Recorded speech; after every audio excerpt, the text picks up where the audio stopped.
Austin is Blaze's territory, and so it's very beautiful to sort of bring him home to Austin, and at the same time, it's a little nerve-wracking. It was a really amazing experience. You know, I've never really acted before, but I definitely have felt a really big connection to Blaze Foley for a long time. He's a big reason I write songs, honestly, and I've definitely known a lot of Blazes in my life. So being a sister to a character like that was really easy for me. It's a magnificent opportunity to represent somebody's music who I really, really love and not a lot of people had heard about. He miraculously has been able to echo again and again and again in different formations, starting cassette tapes and moving to CDs, and now it's been 29 years since he died, and he's about to be played through the biggest amplifier he's ever been through. So it's a wild thrill, and personally, it's a wonderful challenge and a terrifying prospect to play somebody I love in a movie and also to be an actor, you know, so it's a wild experience. To be honest with you, here in Austin, this is, I'm most nervous about this screening. Just there's so many people here that knew Blaze and loved Blaze and cared about Blaze, and people that I wouldn't know who Blaze Foley was without them, you know? People that helped him along his way and helped his music get out there. You know, I'm indebted to them, and I'm grateful to be a part of the ongoing, unfolding legacy that is Blaze Foley. And now, let's welcome back Ethan Hawke, director of this awesome film, Blaze. Wow. Hey, I want to bring out Lewis Black and all the other people who worked on the movie. Anybody here, Josh Hamilton, Gerv, all our friends who worked on the movie, I want to invite them up with me while we talk to each other. Hey guys, thanks for being here tonight. That was so fun.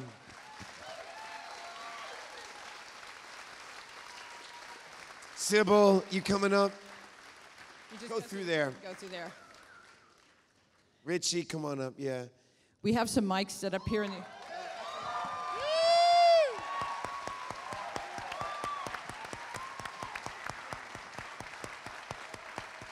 Lewis Black, Sandy, you guys. Sybil Rosen, Josh Hamilton. Now, one person who's, oh, there's Gerf Morlex, Richie Montgomery. One person who's not here tonight because Bob Dylan stole him from us is the great Charlie Sexton, and who I'm so indebted to, without whom this movie would not be what it is. Alia too, yeah. And where's Alinda? Is Alinda coming up? Yeah, yeah, come on up, Alinda. There she is, Alinda Lee.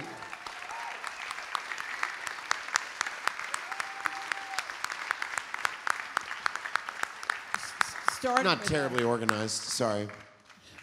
Starting with Charlie, because he's just extraordinary in this film, I think. Can you talk about casting him and casting everybody, and Ben, who's already been awarded at Sundance for his performance, which is awesome? Yeah.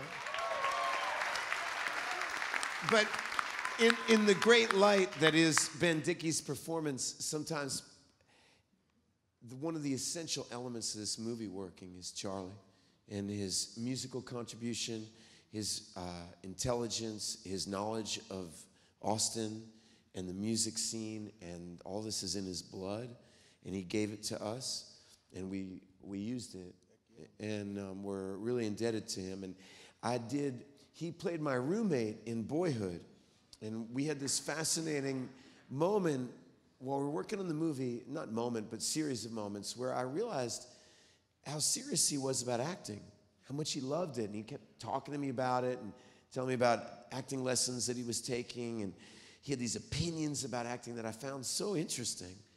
And when Ben and I first started talking about a movie about Blaze Foley, you know, the next name that comes to your mind, well, who will play Towns?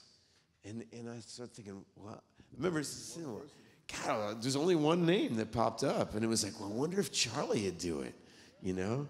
And I called Charlie and talked to him about it. He said, let me think about that. I got to call JT. And see, wow, and it's been meaningful to me. He blows us. I mean, he's fantastic in it. But so it originated with you and Ben. You started, so can you talk about that? Well, Ethan and I became friends because our sweethearts were friends when they were in elementary school. And we bonded over things that we both loved when we were kids, so we might have gone to second grade together too. But we, about 2006, my father sent me a CD of Blaze Foley songs. Right before I went to Canada, we were going to Nova Scotia to mosey around in the Maritimes. And we had all this Blaze Foley music. It was the first time that we really got deep into it. And boy, we fell in love with it. We just absolutely fell in love with it. So we both started these like sort of daydreams about making a movie about that world with all those songwriters and all those people that never got heard. New Year's Eve of 2015, he became possessed like a wildcat and said, "You're going to play Blaze Foley in a movie, I'm going to make it." And I had had some musical failures, so I thought he was just trying to cheer me up. And that's how we got involved. And what about Alia? Well, what happened then is I had this idea. It really did happen that night, and I felt kind of charged in a way that I've never felt in my life. You know, kind of called to do something. And I came here, and the first person I met was Louis. And Louis, I was here for the festival. For everybody who doesn't, I mean, we assume everybody knows, but this is Louis Black, who's one of the Northwest. And I started asking Louis about Blaze and towns and the world. I said, "Well, what would the movie be?" And he said, "Well, you'd have to start by reading Sybil's book." And that brings us to Sybil Rosen. And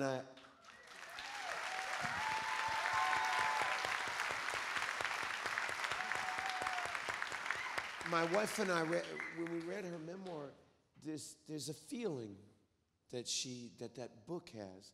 I thought it was going to be a book about a deification of a rock god or something. You know, I thought it would be something ordinary I could expect. And it was absolutely something different. It had a real voice of a younger woman and an older woman, and it was falling in love. It was a story of falling in love and falling in love with a ghost. And it had a real power of healing to it, the book. And I thought if I could make a movie that made me feel the way that her memoir made me feel. You know, I said this, didn't I? I'm like out of my mind. I think I'm so happy to be here. I'm totally delusional. For Sybil, it's just and Ben gave me a lot of pot, and so I...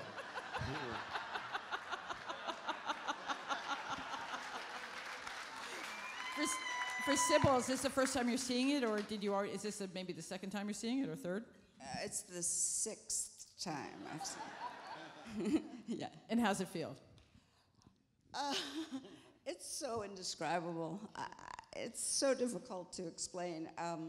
I still have this feeling of disbelief, you know. I just can't believe that from this, I don't know, this little seed that was planted in a treehouse, you know, and these songs grew and a life grew, and then, you know, 40 years later, the music inspired Ethan, and Blaze's music is going to be out in the world in a way that it's never been before. That is so moving to me.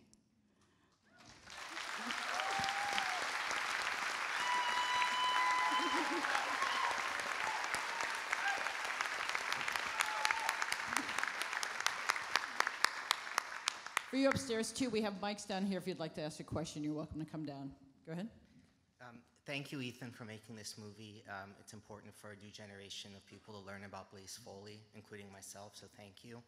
Also, I liked hearing about your personal relationship with this theater, Paramount Theater. I thought it was a nice touch that Blaze had the Save the Paramount pin on his vest. That was really cool. Ben, my question is for you. Can you tell us your process about how you learned, to capture Blaze, his spirit? Did you watch home videos of him, or just talking to people who knew him? You know, the biggest ingredients in the gumbo was the music and his people. I marinated in his music for about 3 months, and I bet I learned all of his songs at one point. I focused on about 30 of them. About 6 weeks before we started filming, Sybil and I started emailing one another 2 to 3 times a day. It was almost like we were courting one another. We were learning about each other, and it kept going and really Getting to know her got me closer to him. You asked if I looked at videos. I did. I looked at videos. Most of what I did was listen. And I listened to his words, and I listened to his friends. And the more I did that, the closer I got to him. Thank you. I'm actually going to ask everybody to take a step forward.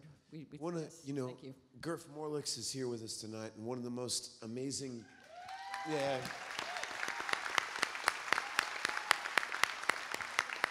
There's a strange process that happened through the movie of getting to know Sybil and Gerf. There's a person that's missing. There's a shadow person. But through his friends and through the people that loved him and knew him, this shadow reemerges, you know. And I felt that my love for Blaze, the man, grew as we made the movie, as I got to know these people. I know you didn't ask me a question, but I just had to make up for my mistake earlier, and you know. Go ahead. Thank you all for making something so incredibly human. I have a question for Ethan, and I'm just really curious about the ending and why you decided to end it that way. Well, Sybil tells a story in her memoir of her first visit to the grave and how she wanted to plant this jasmine plant. And the guy said, "I'm sorry for your troubles, but everybody's got them."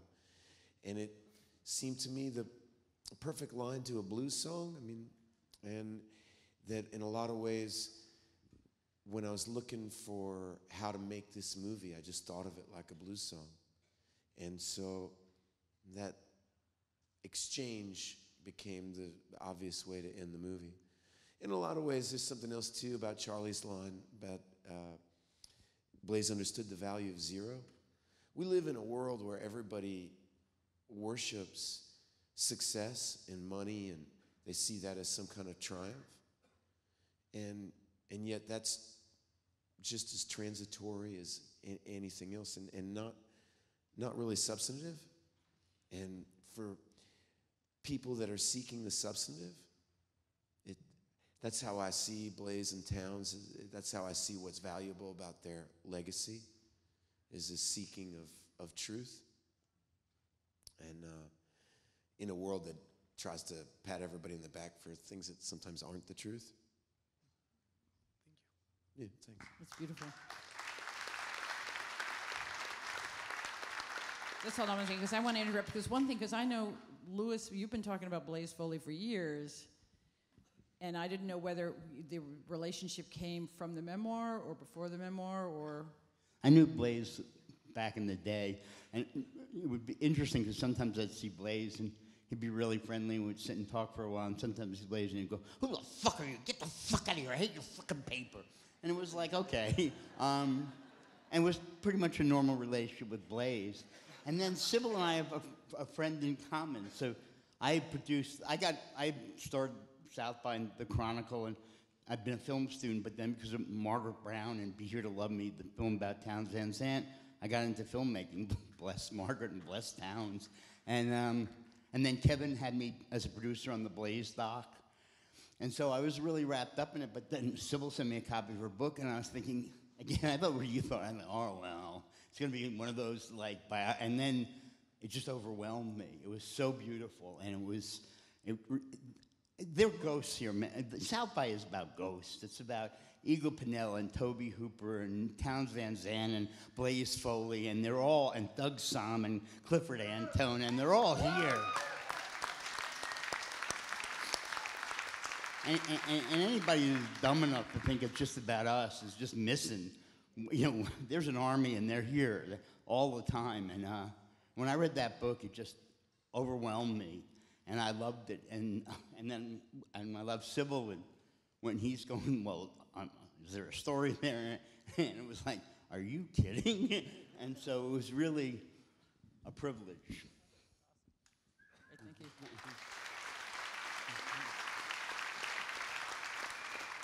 Go ahead. Hey, this is for Ethan. This is obviously a pretty interesting, unusual take on the traditional biopic as far as how it's done with chronological and the way it skips around in time. I was wondering, why did you want to approach the story of Blaze Foley's life in this sort of unorthodox manner? What about him specifically drove you to this kind of a telling? I just feel that, you know, the answer to that is obvious to me. Is just the past, present, and future. I feel that so strongly, that the past is informing just what Lewis just said, that there's an army of ghosts around us, and that there's the present is so informed by the future. And if I could make a braid of that, and also that there is no one story of a man or woman's life, you know, that there's this collective tissue that surrounds all of us, that none of our lives operate in a vacuum. You know, I think that is, you can get that. I think that is one of the things about violence too.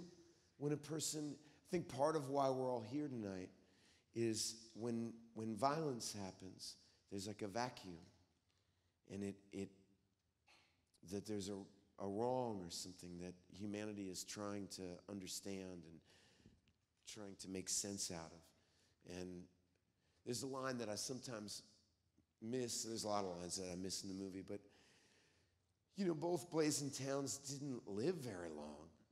You know, I'm so much older than Blaze. Can't believe it.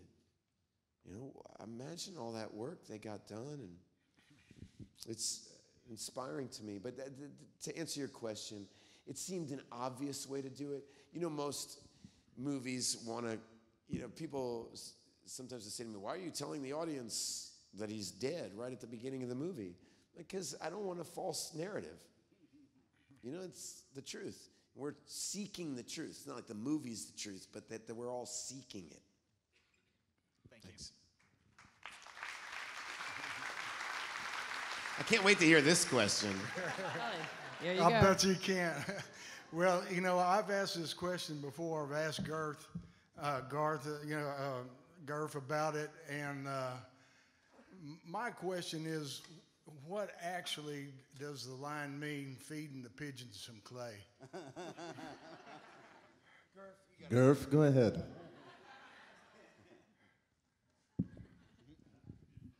I really regret not asking him.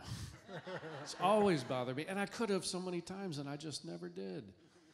It's a great line. It's the mystery of it is what gets me, you know. It's like, I'd almost rather not know.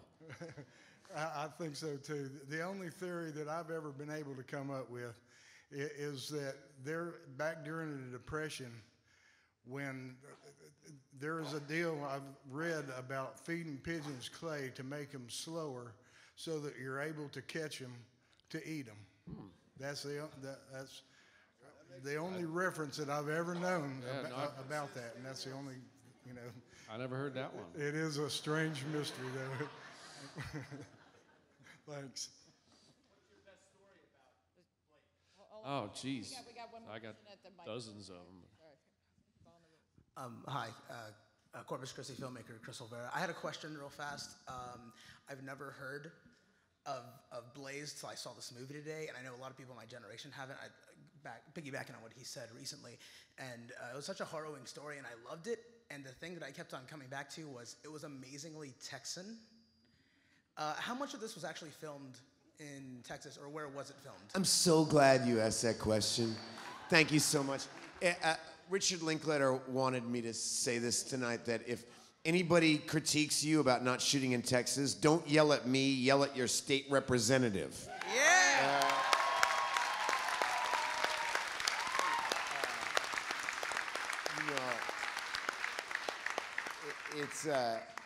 I wish I was born here. I feel that there is, in today's environment, there's often a lot of talk about the South, and sometimes particularly Southern men, that there's a negativity attributed to that. And I've grown up my whole life with beautiful, amazing, strong, and sensitive Southern men. And there's a huge undercurrent of Southern bohemia that I feel like Blaze Foley represents, of intelligence and wisdom and compassion and strength and sensitivity. And so I'm glad that you think it's Texan. because I think it's Texan too, and I really wanted that. It's part of why I wanted that flag behind his head the whole time. It's to reclaim the flag, you know, reclaim it for what it's meant to symbolize. That was a beautiful answer. Thank you. Thank you, man. Thank you. And you know, Gerf, I think it would be fun, man. The guy who wanted to know, do you have a favorite story you want to tell tonight? Oh, geez, I got so many of them.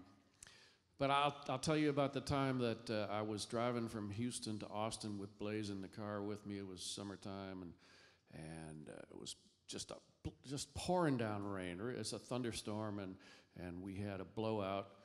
And I pulled the car off the road and stopped it, and just reached in the back seat for my book, and I pulled it out and I started reading, and Blaze said, "What are you doing?"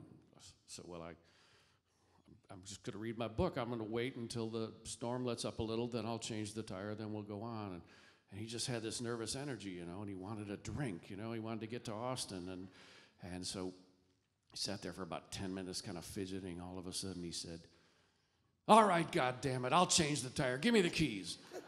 He took off all his clothes, changed my tire naked in a thunderstorm.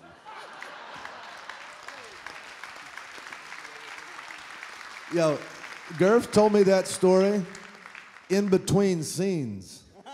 And we were doing the outhouse stuff, and you know, I would like ask him questions. He told me that story, and I went into hysterics, number one, but for some reason there was a massive informative chip right into my brain. Hi, I had a question. In the middle of this, I had kind of a flash from my perception, which was another level. This film is like a story about bipolar disorder, manic depression. At least it hit me that way. Was that any conscious effort on your part, or is that? I can tell you, man, I'm a little moved to tears right now that you asked that question, because that's the thing I'm not allowed to say, is that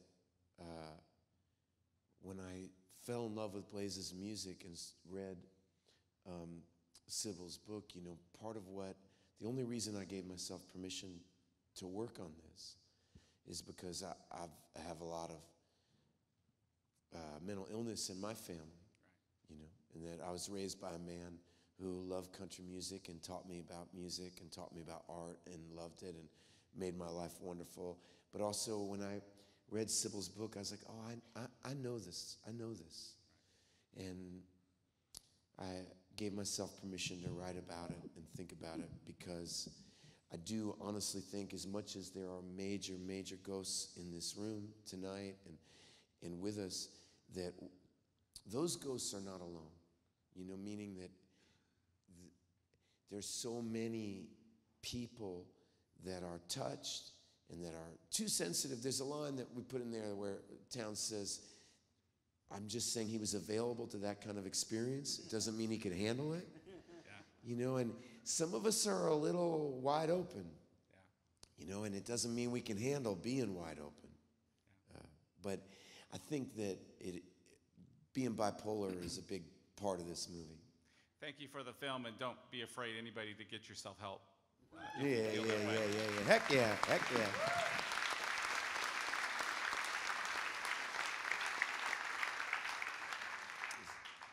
Loved the film. Congratulations, everyone. This question's for Sybil and Alinda. In reality and portraying it, what's it like, the man you love, the brother you love, going with him to visit his father at the end? You know, I think that visit was the first time that I really understood how much pain he was in, how much pain his father was in. But there was something about that scene and being there in the room with them, and Marcia and the singing, which was so beautiful. And I didn't really think in these ways at that time, but I remember thinking, this is America. Like, it was the first time that I had a sense of, I don't know, sort of the underbelly of the country. And it was really powerful. I'll say that when I was asked to be a part of this movie Blaze Foley's music had already been such a huge part of my life. I had been traveling around with my friends, playing around campfires, and we all looked up to his songwriting. And I just was so moved to be a part of it and to play his sister, because I feel like I know so many Blazes. I know these songwriters that are just so idealistic, and they have this hatred of bullies, you know? They want to like stand up for people that are just getting pushed around, you know? And also, as you said, sometimes they're so open, and the world can really hurt them because they're so sensitive. So I felt very natural fussing over my brother and being like, we need you, you know? Don't hitchhike, it's dangerous. I love you, like, here's some money. I felt like I already do that, you know? So, and of course, being able to, I had never acted before, and being able to connect through music just felt so grounding, and it was really, I'll never forget that day for sure. There were a lot of, it was kind of like everybody got together for that one moment where we got to sing, so, and it felt like a family, so. I want to say something about that because Marcia, Blaze's sister, is here tonight. Marcia, where are you? There you are, Marcia. Well, I want to say in front of you all, and that Marcia has been so supportive of us and loving of us. But one thing I think she'd really want me to say, because I'd love to talk to you about Christofferson and that whole experience. We had so much. But one of the things that was amazing that happened that day was Marcia asking me, why are you saying that my dad that's okay if he goes to hell? That's not okay. And I said, look, it's a movie. And my mother is here too. Mom, are you here? Where are you? Okay, so Mama's here. And I want to say that line is more about my grandmother and my mother's mother than about your father. So it's the interweaving of the personal and the public. So Marcia, please forgive me. I thought about cutting the line out all the time, but it always gets a laugh. And humor is so important part of storytelling. So thank you to your whole family. Forgive me.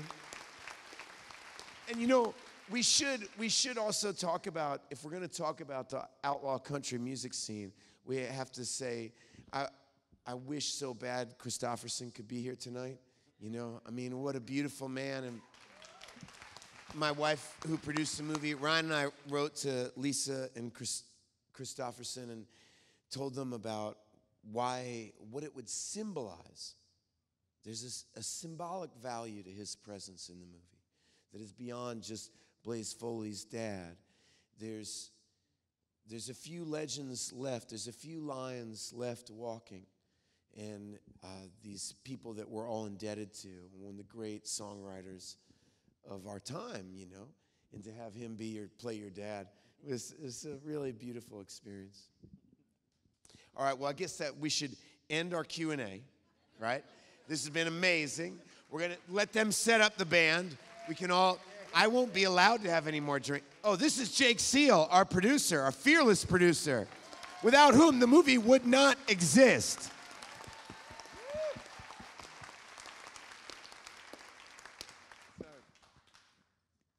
What Ethan hasn't said is actually Ryan is a massive part of everything that goes on in your world. Yes, Ryan's my wife. And Ryan is somewhere.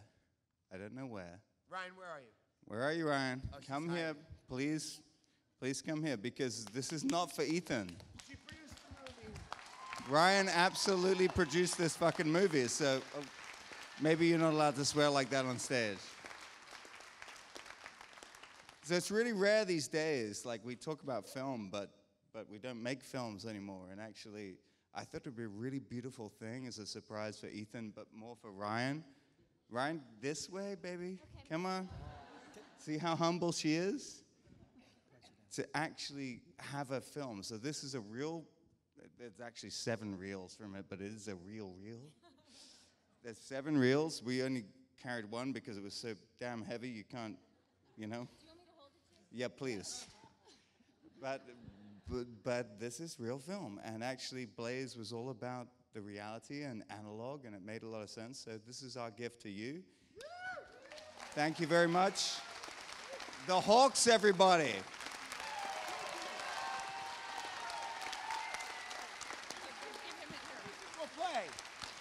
In a few minutes, the music will play.